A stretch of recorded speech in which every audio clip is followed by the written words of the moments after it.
Hello, this is Michael. This is a test recording for docs. This is to see the feasibility of using some sort of recording software for MedEd education at the health fairs and for the clinics. And for the purposes of this video, I'll be just doing a brief introduction to docs as a whole and to the Research and Quality Improvement Team, also known as RQI. And I would love to get your feedback about sort of the content of the video, the quality of this video, if you enjoyed the visuals, any sort of feedback would be greatly appreciated. Anyways, let's start with the learning objectives. The learning objectives for this video, which I will be typing here,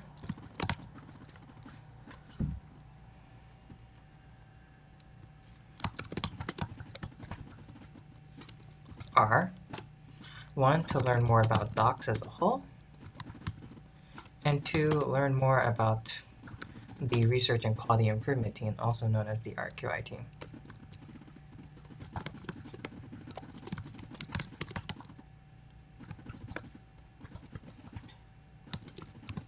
Okay, so why don't we get started? So DOCS is also known as the Mitchell Wolfson Senior DOCS Foundation. It is a completely student-run organization at the University of Miami Miller School of Medicine. It stands for the Department of Community Service, and we name ourselves DOCS because one of the big things about DOCS is that it does a lot of community service around Miami and around all of South Florida, including Monroe and Broward counties.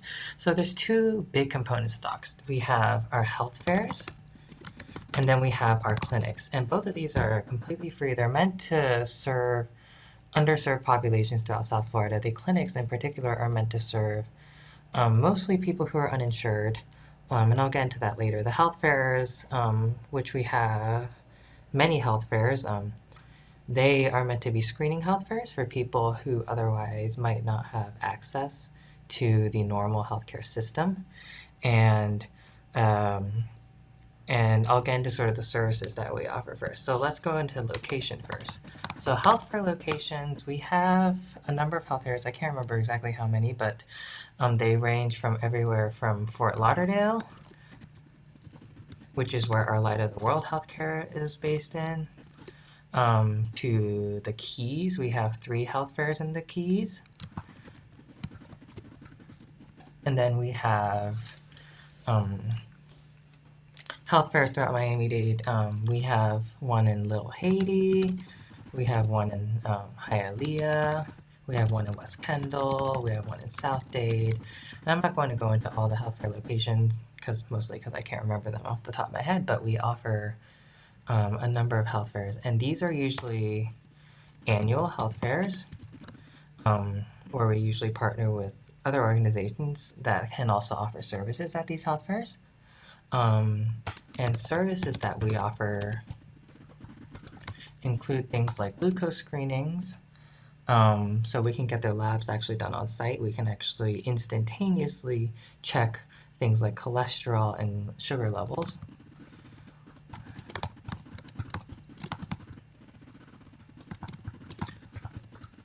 We have ophthalmology on site. Apologize for my spelling error there. We have many other sort of services on site. I'm just trying to remember. We have physical therapy on site. We have dermatology on site. And a number of other specialties. The idea is that we can offer sort of screening for our patients who come to these specialty stations, and that they can get referred to local resources if they are flagged as high risk. And we have a referrals process at our checkout station, which we can refer them to local resources. I'm just going to put et cetera because I can't remember all the services we have. My apologies. And yeah, these are, so that's our health fairs. We have one of the things that we pride ourselves on is that we are completely student-run, and we recruit a lot of medical students at UM to run these health fairs. So it's a training opportunity for us as well, and our medical community really is very much involved in this, and it's really cool to be able to see all of these classmates who are otherwise, in class or in lab or whatever, going out to the community and really helping community residents. I think that's probably the coolest thing that we have for these health fairs. I'm just going to put female male exam because I just remembered that. And then clinics. We currently have 2 clinics, soon to be 3. They are the San Juan Bosco Clinic and the Lotus House Clinic. And our clinics are actually weekly clinics where we offer usually specialty services, not so much primary care, but but there is some primary care, but specialty services in conjunction with UM and Jackson doctors to patients who live around those clinics or who are part of sort of the community that those clinics serve. So San Juan Bosco is actually a freestanding clinic. It's a daytime primary care clinic that isn't affiliated with UM, but their nighttime specialty services are run by docs. And so San Juan Bosco in particularly serves a low-income population, 200% below the poverty level, mostly Spanish-speaking because that's just the community that the clinic is surrounded by. And then the Lotus House Clinic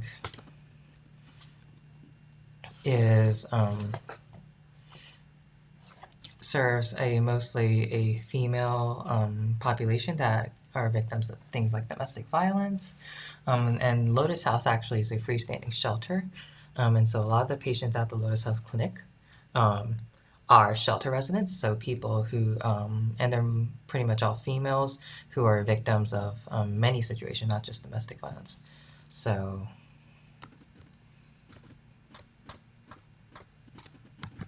female population.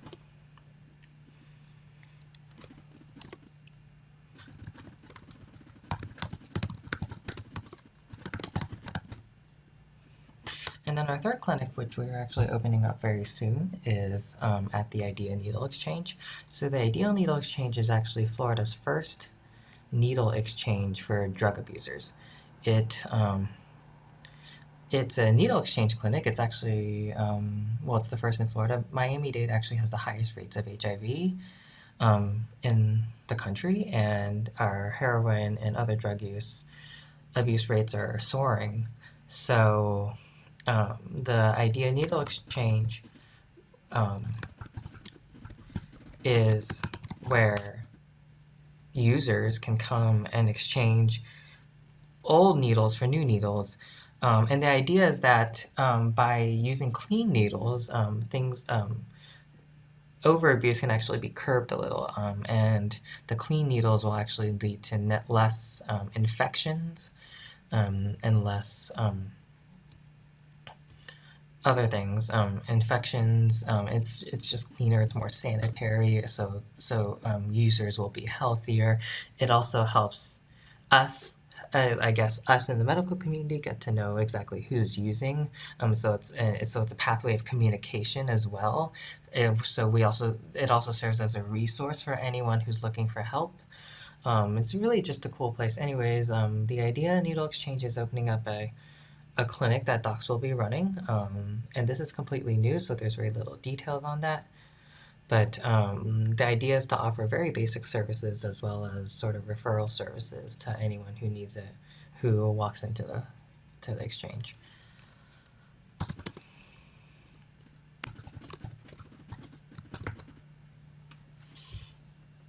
Okay, so that's docs as a whole, and those are the sort of like the 2 components of docs. The next thing I'm going to talk about, learning objective number 2, we're going to talk about the research and quality improvement team, and who we are, what we do, etc. So let me just scroll down.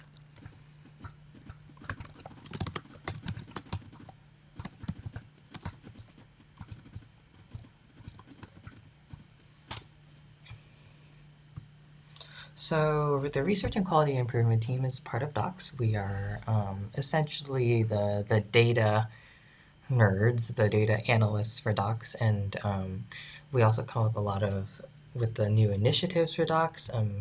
For example, this sort of MedEd training project that we're doing is a new initiative for Docs. So we are a group of students. We currently have, I actually don't know, about, I'd say 8 to 10 students on staff.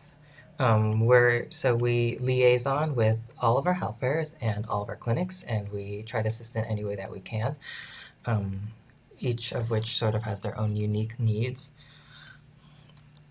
So we're currently composed of, say, 8 students plus our executive director, who's Jen, who's awesome, and who represents us on the exec for Docs as a whole.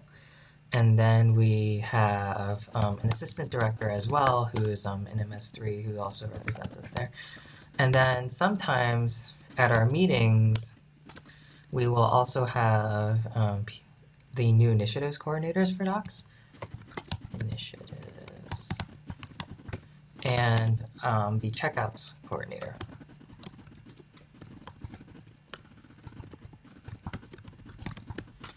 And we work on projects across both the health fairs and the clinics.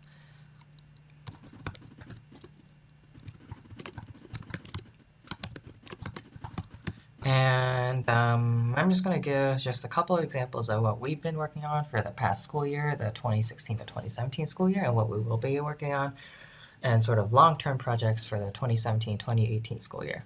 So we have a patient navigation project that's going on. And the idea is that we see a lot of patients who come in through the health fairs who don't have any other formal contact with the healthcare system. They don't really have a PCP. They haven't been to a doctor's office in forever. And so it's great that they come to our health fairs, but we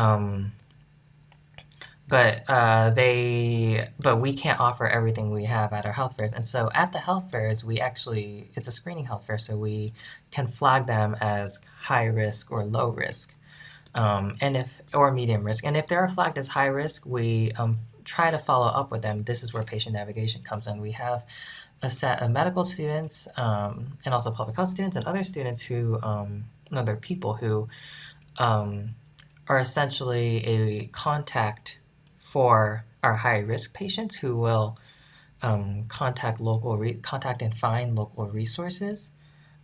So things like free clinics or free labs or even like non-healthcare related resources, such as employment resources and other resources for these patients.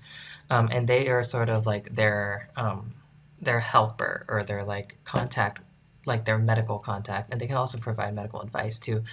And so it's just one way for us to really try to make sure that the efforts that we're doing in terms of our health fairs are actually effective and that we are actually reaching the people that are most in need. And so that's patient navigation.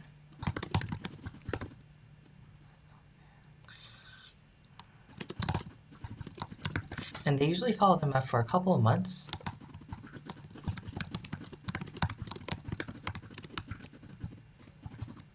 And they link them to local resources.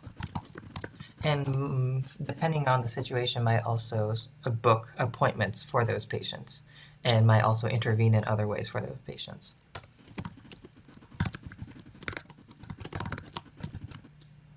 And so this is relatively new. We piloted it last year in 2 health fairs, and we're trying to expand that to all of our health fairs so that we can actually, in every single community that we can actually,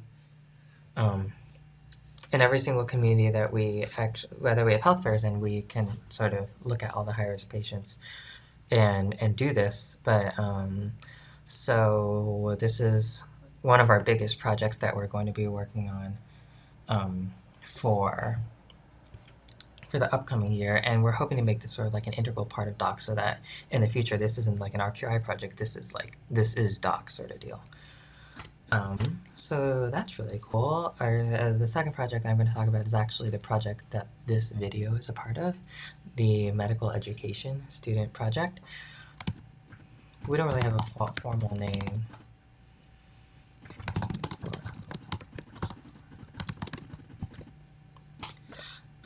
And this is a project to better train medical students in preparation for health fairs and clinics.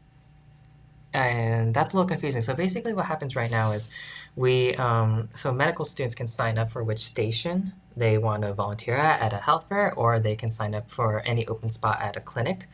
And they do receive some training either on site or sort of the week before. For health fairs, there's like a date, there's a sort of like a 1 hour training session, like a station specific training session. For medical students who signed up for a particular station, but the problem is that we're seeing that a lot of students feel that they are not prepared for the station that they signed up for, which means that you can't just like hit the ground running when you actually start a health fair. So station managers are finding that they actually have to retrain those students on the ground, and we're trying to figure out a way to enhance the curricula through an online module that students will be required to take when they sign up for an opportunity at a health fair or clinic. And so this video is a part of that, where this video is a technology demonstration for medical training. So for example, instead of just talking about docs and RQI, I can talk about registration. I can put up a couple of documents here, this saying which documents are important. These are the fields that you'll have to fill out if you're involved in registration, yada yada. And this can be put on Blackboard or another online training resource that students will have to. It's actually, we're making this mandatory. We'll have to view and watch and look at the training modules before they are certified to volunteer at a station.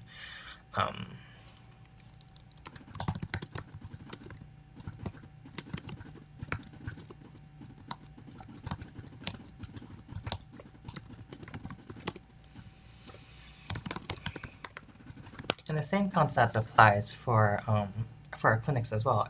Every one of our clinics is unique, and they all operate in a very unique way. There's sort of unique paperwork, unique processes involved at our clinics. And so we are developing videos as an online training modules for our clinics as well, so that they can use.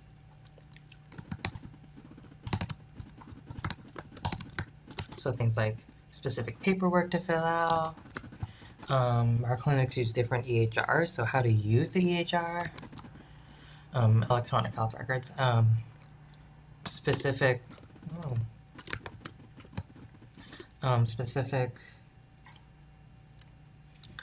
procedures that they might have to use in terms of who to contact for what if a patient that they're seeing needs a specific thing, and just other clinic-specific details. And so in summary, we're trying to develop an online modules which will include videos such as these types of videos for our to train medical students within Miller better to serve in docs programs. So those are two sort of big projects that we'll be working on for a while. I'm just going to sort of rapid fire go through a couple of other of our projects because we're involved in a bunch. At Lotus House, our liaison for Lotus House is working on enhancing domestic violence screening.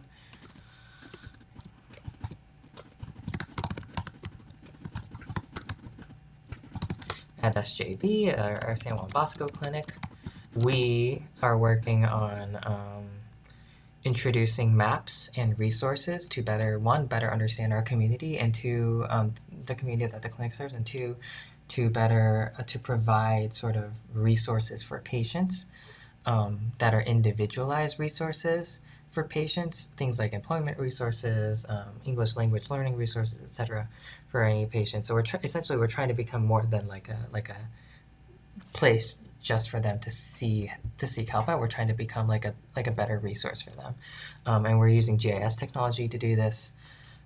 So I guess we're calling this the GIS Resources Project, and then we're involved in some other small quality improvement things like better managing the EMR,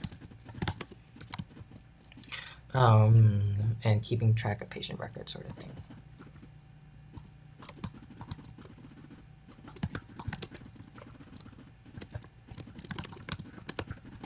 And then one of our longer term projects that we've been talking about for a while, but we just haven't really had the time or the sort of the resources to do so far is a needs assessment / analysis of our clinics and our health fair sites, mostly health fairs,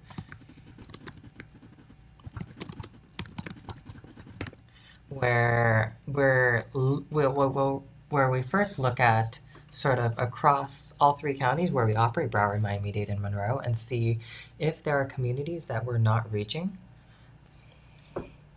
And using GIS technology to do that.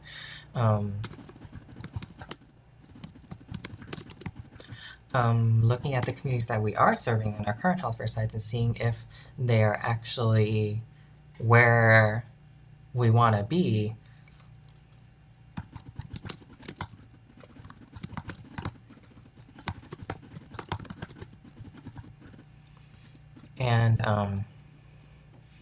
And sort of looking at the 2 information, and basically the ultimate idea is to optimize our health fair locations and services to the patients, the community members that will actually need them.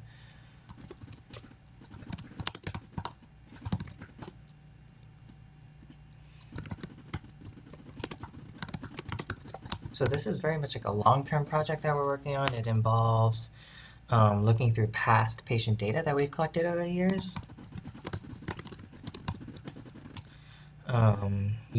extensively using a GIS technology to identify communities.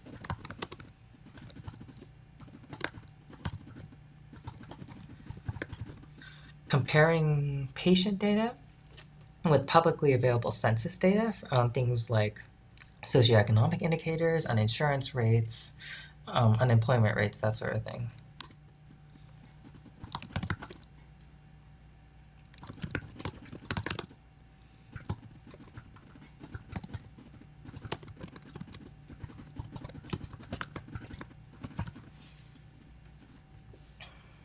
And on top of this, actually, there's more projects that we're working on. Anyway, so these are just a few of the things that we are working on. Yeah, and anyways, I hope you've enjoyed this video. I apologize, it's the first time that I've done this. But if you have any comments, questions, improvements that you'd like to see, please let me know. And thank you for watching.